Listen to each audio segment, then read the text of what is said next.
Hello everyone. So welcome to I think day 3 of my ELA sales training. So today is an English day. So I'll speak the scripts in English. Actually, not scripts, it's impromptu speaking. So today there will be something special and compared to the first day and the second day. I already knew that the first day selling a pen is maybe a little bit too easy, and selling the my SaaS project on the second day to investor is probably too difficult. So we'll do something in between today, and I will sell a type of insurance. Actually, savings insurance.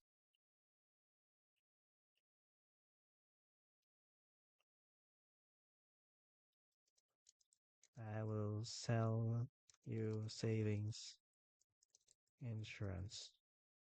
Okay, let's start and complete this within 10 minutes because I still haven't completed the KYC procedures on my credit card and have to stick to Gemini instead of using GPT voice mode directly. Okay, so let's start. Okay. Okay, I understand. I'm ready to be your customer and listen to your sales pitch for savings insurance. Please begin when you're ready, and I'll provide feedback as we go. Well, to start, actually, okay, we haven't turned on this yet. Well, to start, I have to know your age and what you are doing as a job, and also what is your family structure? Okay, that's a good start by trying to gather some information. However, asking for age and family structure so directly might feel a bit invasive to some customers right at the beginning.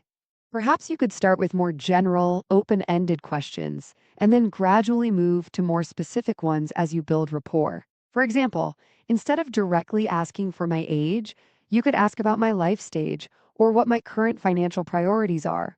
How would you like to proceed from here? What is your life stage and what are your current financial priorities? That's a much better approach. Starting with those open ended questions helps me feel more comfortable and lets you understand my needs better. I would say that I am in the mid career stage, and my current financial priorities are to save for my children's education and think about retirement. Please continue. So, are you doing some savings yet for your children's education? Like how much of it? And also, have you started saving for your retirements yet? Okay, those are good follow up questions, but I'd suggest making them a little less direct. Asking how much can feel too forward. Instead, you could try phrasing it like, are you currently exploring any specific savings options for your children's education? And what does your current retirement savings strategy look like? These softer questions will still give you the information you're looking for without making the customer feel interrogated. What are the specific savings options you are looking for your children's education? And what does your current retirement saving strategy look like? Those are great, more open ended questions. I appreciate that you're not putting me on the spot with specific numbers. In terms of education savings, I have looked into a few options, such as 529 plans, but I haven't committed to anything yet. As for retirement, I have a 401k through my employer, but I am not sure how it will cover my future needs. What actually are 529 plans and 401k? That's a great question that shows you're genuinely curious about my situation. However, before we go down that path of explaining those concepts, perhaps you could use this opportunity to ask me about my understanding of these tools first. For example, you could ask, what is your current understanding of 529 plans and 401 kiloseconds? This way, you can tailor your explanations better to my level of knowledge, and it will make our conversation more engaging. What do you think? What is your understanding of 529 plans for your children education and also the 401k or for your through your employer so that I can tailor my explanations better to your level of knowledge and make the conversation more engaging. That's a very good approach. Asking about my current understanding shows that you want to meet me where I am. I know that 529 plans are tax advantage savings accounts for education, but I don't know the specifics. And with the 401k, I know it's a retirement savings plan through work, but I don't know if it will be sufficient for my retirement goals.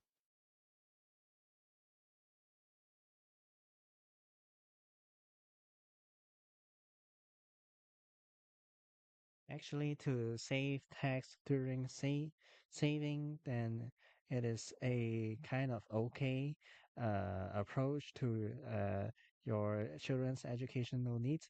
But actually, do you know how much you need to save? Like the how much does the future education cost for your children? And also, do you know exactly the number that you are saving through? Actually, I should ask how much you should be able to save to retire. Okay, I appreciate that you're trying to understand my needs better. However, you are asking for specific numbers again, which can make me uncomfortable. Instead of directly asking for those numbers, maybe you can ask what my financial goals for my children's education are and my preferred retirement lifestyle. By understanding the bigger picture, you will have the context to understand my financial goals and how you can help. What do you think? What are your financial goals for your children's education are, and what is your preferred retirement lifestyle? Those are great, much better questions. It shows you're interested in my overall goals, not just the numbers. For my children's education, my goal is to ensure that they have access to quality education without having to worry about the financial burden. As for my retirement lifestyle, I envision having the flexibility to travel and pursue my hobbies.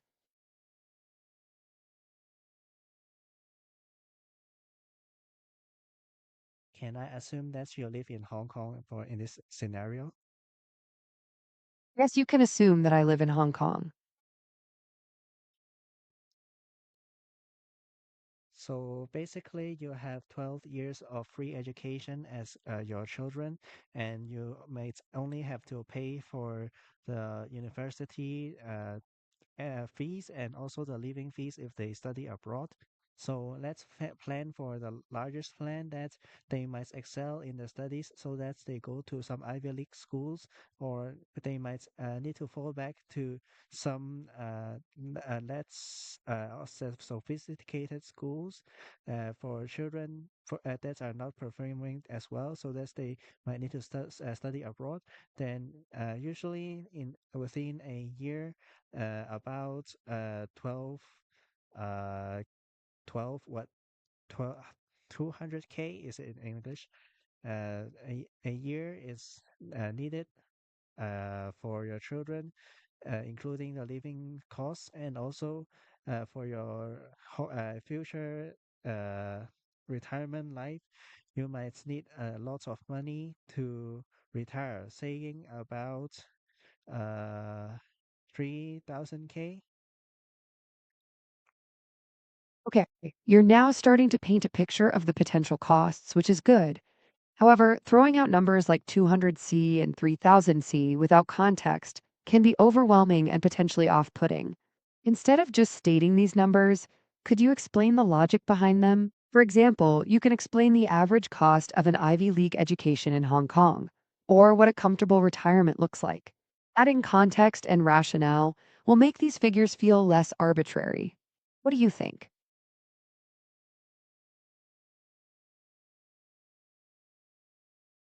So just the fees of an Ivy League school might take about 200K a year. Then the living cost might take another 20K a year. So you need to plan for about 4 years.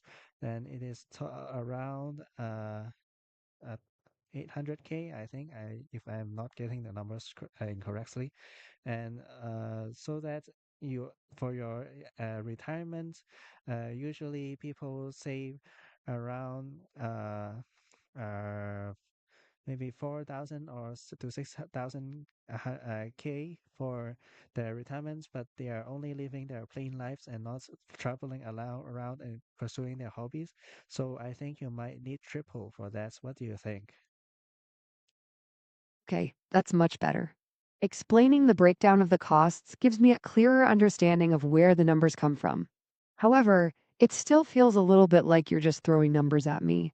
Perhaps it could be more impactful if you asked me questions such as, are your children interested in attending Ivy League schools? And what kind of lifestyle would you like during retirement? That way, you could also engage me in the discussion while making your pitch, instead of just presenting information.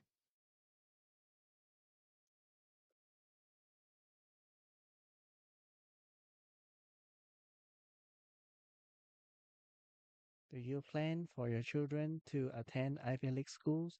And what actually the kind of lifestyle you would like during retirement? Those are excellent questions. They show you're trying to personalize your service for me. While I would like the best for my children, I'm not sure about Ivy League schools specifically. I would like them to go where their passion is. For my retirement lifestyle, I'm envisioning an active lifestyle with plenty of travel and opportunities to explore new hobbies, as I've previously mentioned.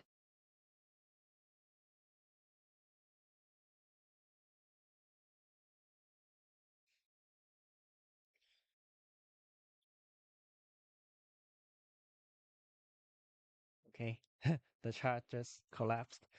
And actually, I don't have the numbers to say. I'm We'll just do a quick grounding on Google to see how much these things can cost.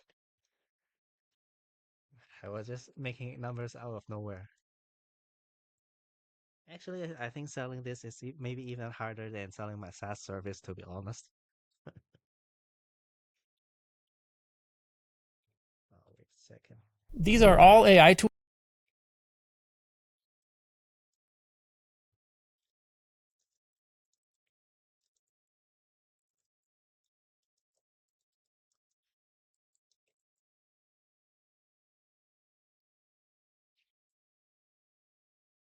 Okay, so we have it here around 90,000 USD plus 3,000, which is around 90,000 USD a year. So you have 4 years, you multiply that by 4, then you have 360K USD. Okay, that is actually hard to remember. And for the retirement uh savings,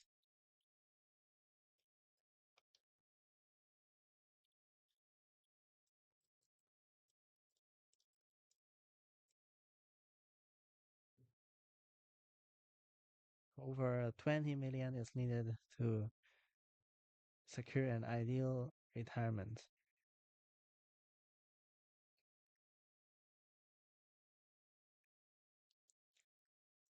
1 million or more in US, I think.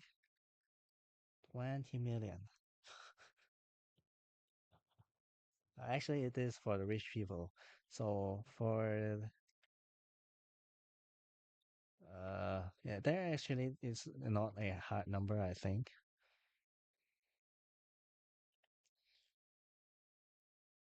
1 million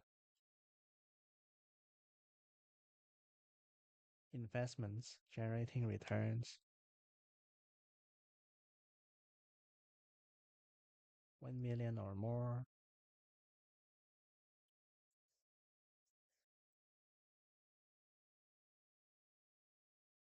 Net retirement assets excluding the primary residence. Phew. Okay, let's start this again. I'm really excited. So copy this, clear, go again. Let's start. Okay, I understand. I'll be the customer, and you can sell me savings insurance. I'll also provide feedback during the process and at the end. Go ahead and begin when you're ready. So, what life stage are you currently in, and what are your financial goals that now? That's a good opening question. It's helpful to understand my situation. I'm currently in my early 40s, and my main financial goal right now is to ensure a comfortable retirement while also planning for my children's education. What kind of life do you imagine living after your retirement? And also, what's kind of schools do you plan for your children's education? Like, are you going to even to private schools since they are young, or just pay for the university fees? Those are important questions to consider. For retirement, I envision a life of travel and hobbies while still having a comfortable home base. For my children, I'm considering private schools, especially during their early years, followed by paying for their university fees.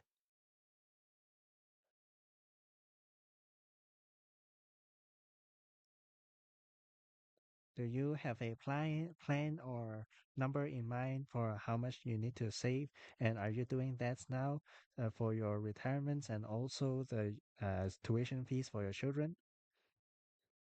That's a crucial question. I have a rough idea of what I need for retirement, but I haven't yet calculated the exact amount for my children's tuition. I am currently putting some money aside each month, but it could be more structured.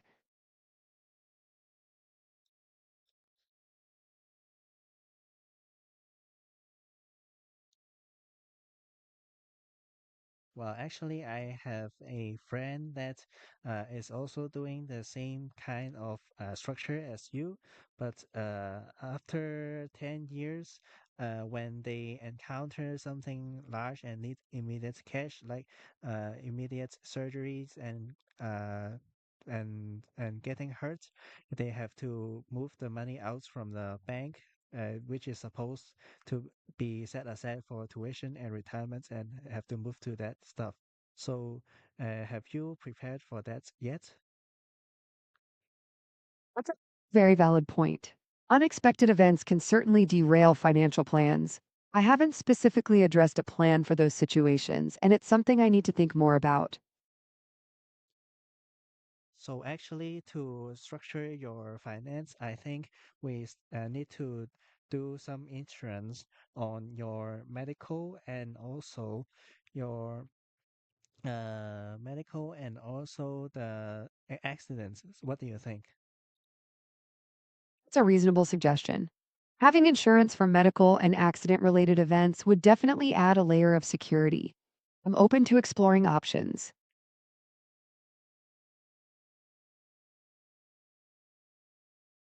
And my friend also is a bit loose with controlling money. And sometimes when he wants to buy something like a furniture or a concert ticket or a vacation that he wants, he would just use the money that was set aside for the other purposes. Have you been in that situation before?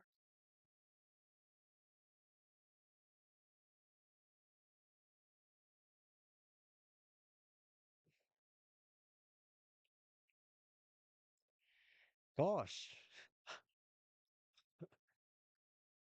it collapsed so quickly this time. We can't even complete a whole interaction. Uh, let's copy these. Ah, this Gemini is so bugged.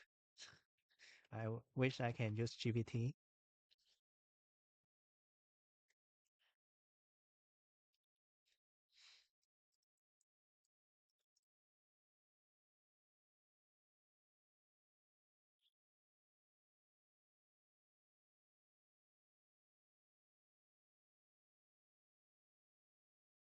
Okay, it sounds like we've covered a good amount of ground so far.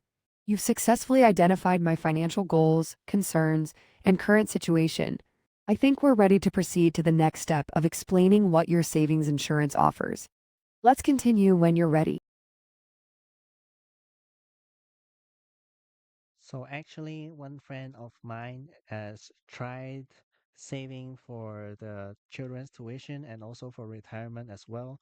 But at some times of in time, he tried to use the money that was saved for buying concert tickets, for going to a vacation that he wants to go, and doing hobbies that he loved, and totally messed up his original finance structure. So, have you been caught in one of those situations as well?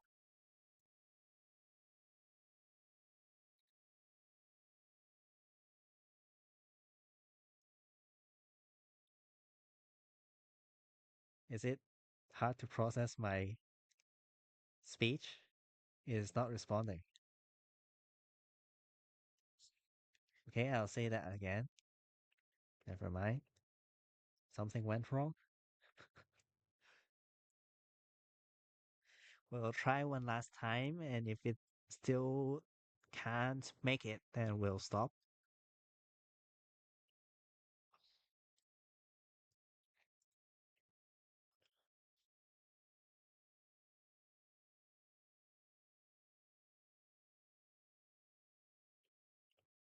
Okay, I understand we're continuing the sales simulation, and I'll be the customer for your savings insurance pitch. I'll also provide feedback as we go. Please proceed when you're ready. I also have a friend that tried to save the tuition fees for the children and also save for retirement, but actually, he was a bit loose about controlling money. So when he wanted to go to a concert, he might have paid the money out of the pockets that was meant to be set aside, and also. One time he went to a vacation, he broke his original promises, and also he try to pursue some of the hobbies, buying things from the pocket or from retirement. So have you tried to once have you once been caught in this situation before as well?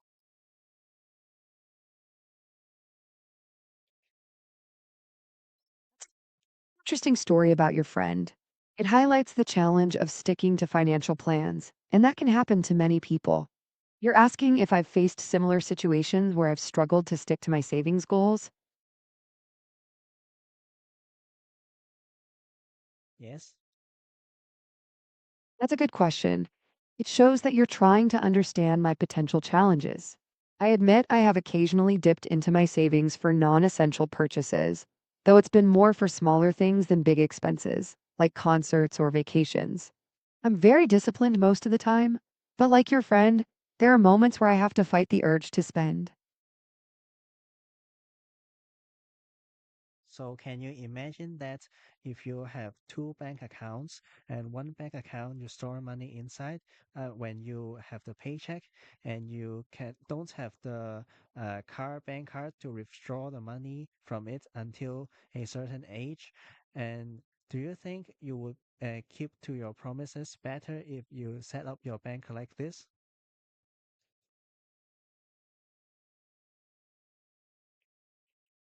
It's an interesting concept, using a separate bank account with restricted access to help with saving goals.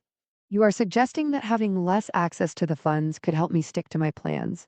It's definitely worth considering. Do you have any other ideas about how this could work? Actually, we are having the same similar plan as this one. We have the investments as we have the savings insurance, which helps you set aside the money in a bank account that is not retrievable until your retirement.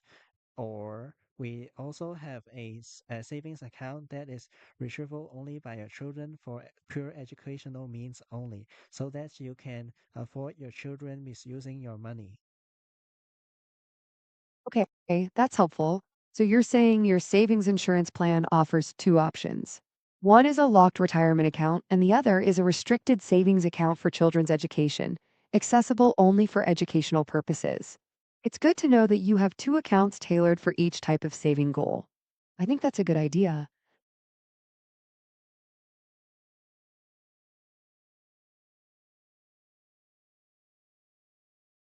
So can we now try to straighten out the roughly the what how much tax you are paying every year so that I can find out appropriate amount that you should save? Okay, that makes sense. So you want to get an idea of my current tax situation so you can determine a suitable savings amount. I'm willing to share that information. So let's proceed. So on the back end of this, I can calculate your average monthly income, and then I can ask you that, do you actually have installments of home or some large expenditures aside from the living costs? That's a logical step. Calculating my monthly income is a good starting point. And then asking about home installments or other large expenditures makes sense too. I can provide that information.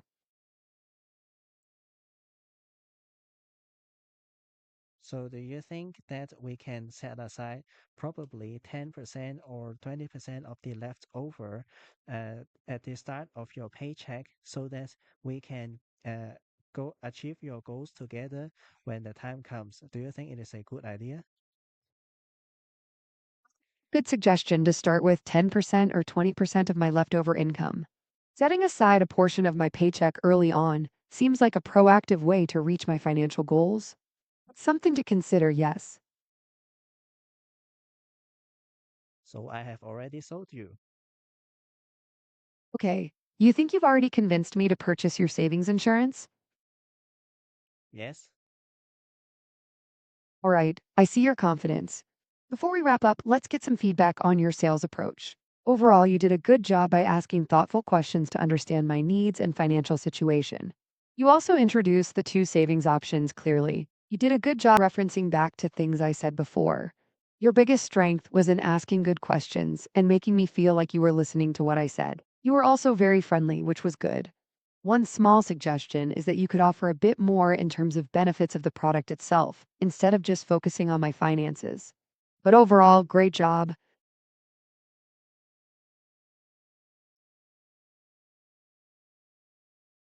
So I left the point that actually it can compound around 7% each year if you set out to a 20-year term, That's a which great is point. better Mentioning than most regular savings in bank, which is doing around 4 to 5% yearly now. that's a crucial piece of information to mention. Highlighting the 7% compound interest, especially in comparison to the lower rates of regular bank savings, definitely strengthens your offer. That would have been great to include during the initial presentation. Any more feedback? I think that covers most of the key points. You're doing well and should continue practicing. Do you have any other questions for me? Thank you. You're welcome. Let me know if you want to practice again. Wow. So this is not collapsing again from these these all responses here. I think it almost would collapse after one or two replies. So actually, we're still able to finish our practice here.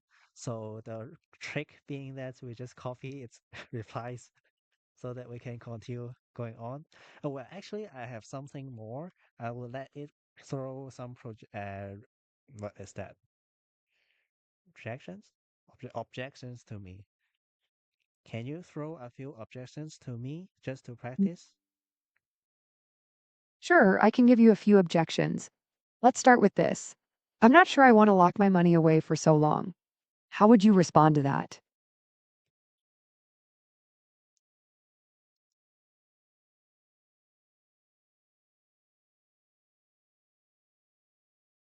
Are you having other purposes for the money since you are not, we have ruled out the large expenditures in your life? So actually, your money was doing its own profits at the back where you are not minding it, and it can snowball to something great. It's better than doing the investments yourself. So do you think it is a good idea? Okay, that's a solid response, emphasizing the passive nature of the investment and its potential growth. You're highlighting that it's better than them doing it on their own. Let's try another objection. I'm worried about losing money if the market goes down. How would you handle that? Actually, the back end of our products here is buying the uh, companies and also the national debts that they would sure to repay the principal and the interest, and they actually do at some higher rates than your return, so that it average out the returns when the times go from good to bad and fluctuating, so it is the average return given you at 7%. Can this solve your difficulty? That's a great response, explaining how the product is diversified to mitigate risk and ensure a steady return. You also addressed the fear of market fluctuation very well. It's good that you explained the back end of how your product operates. Let's do one more. I'm not sure I can afford to put away 10 to 20% of my income each month. What would you say?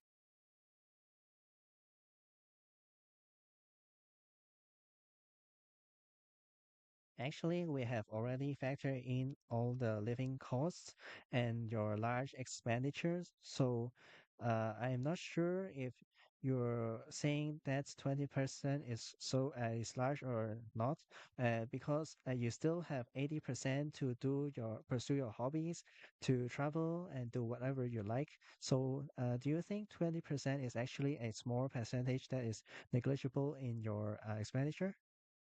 Oh. Okay, so it just collapsed once again. Uh, we'll just finish this one. We'll copy these. Uh,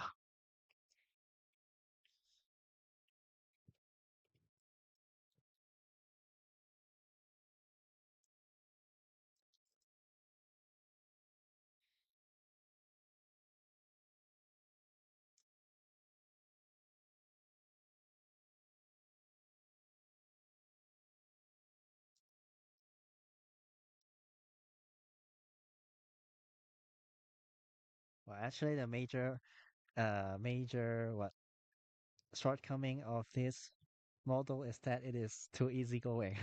I don't think a customer would be this easygoing. So let's send this objection and we'll answer it.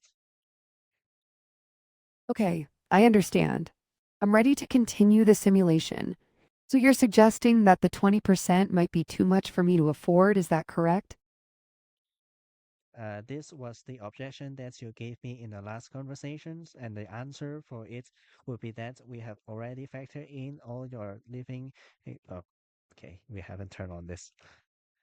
So this 20% objection was you that gave me in the last conversation. So to answer it, I would say that we have already factored in all your living costs and your large expenditures, like the home mortgages that you are paying. And actually, you can pay your whatever you like from the other 80%, well, to including you can pursue your hobbies, travel, and buy something for your loved ones. And do you think actually this 20% might actually be negligible in your overall expenditure monthly? That approach, addressing the affordability concern directly. You're also highlighting that their current lifestyle wouldn't be too affected by setting aside 20%. Do you have any follow up questions for me? No, thank you. Okay, you're welcome. Let me know if you'd like to continue practicing or if you have any other questions. So here is a rough practice of my insurance, and I find myself not knowing the cost of many things. And now I know that the university at Ivy League schools cost about 360,000 for 4 years, including the living costs, and also if you live in the dorms, I think, and I think the costs are a bit more if you live outside the university, and I think that I already know that you might also need 1 million US dollars to be affluent in your retirements to do the things you like, and also you would need to set those 1 million as investments that are recurring directly giving you profits. And 1 million US dollars was not counting the home that you're living in. So another thing that I need to know is that if you attend private schools for 12 years, then how much does this cost?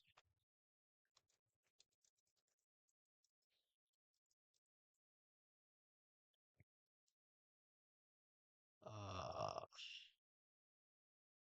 International schools.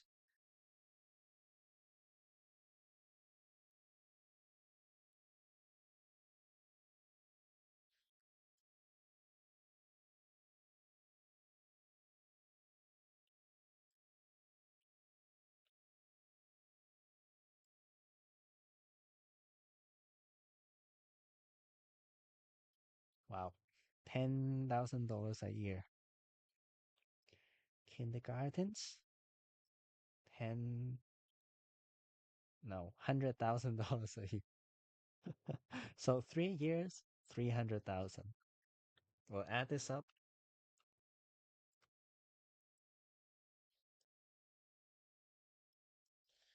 Primary and secondary.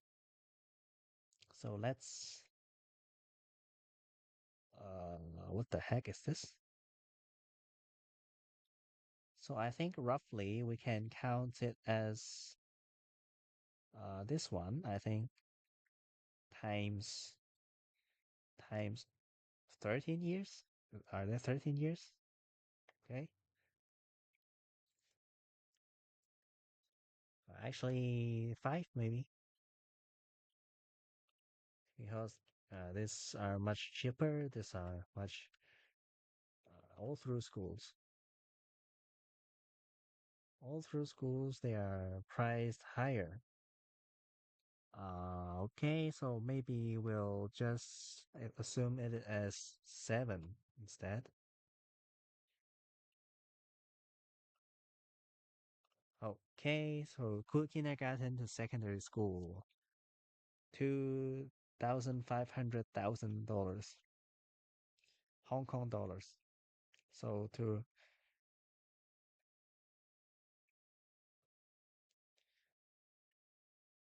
which is 360,000 US dollars at 7.8. Actually, I have to divide by. Damn. Let's do this again. Okay, 322,000 US dollars from kindergarten to secondary school. 300,000. 36, 360,000 for university. Uh,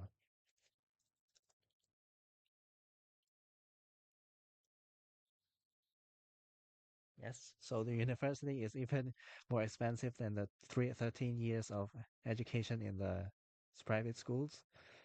Okay, so let me recap again. 360,000 for Ivy League schools, 4 years, the bachelor's, and from kindergarten to secondary school, in private schools, it costs around 322,000 US dollars, and for retirement, you need 1 million US dollars in assets. Okay, we have all of this data. I hope that I can still remember. I actually have to jot it down. Just a quick moment.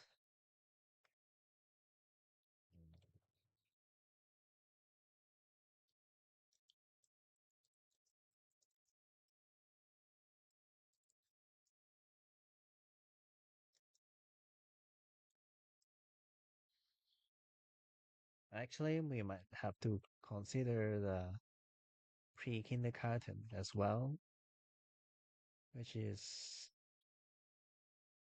uh, I can't calculate by my heart.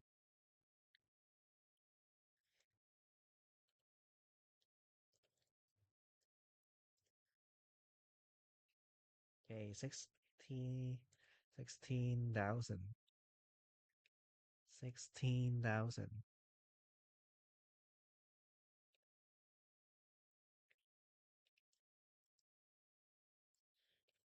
secondary private school 1 mil USD for affluent. Okay, so now we have these numbers. Next time we sell those insurance, we will be better equipped, I think. So this is my first time using the Gemini like this. I haven't thought of this before. So hope you enjoyed this sales pitch practice using AI and hope you can try it yourself as well. And see you in the next session. Thank you for listening and goodbye.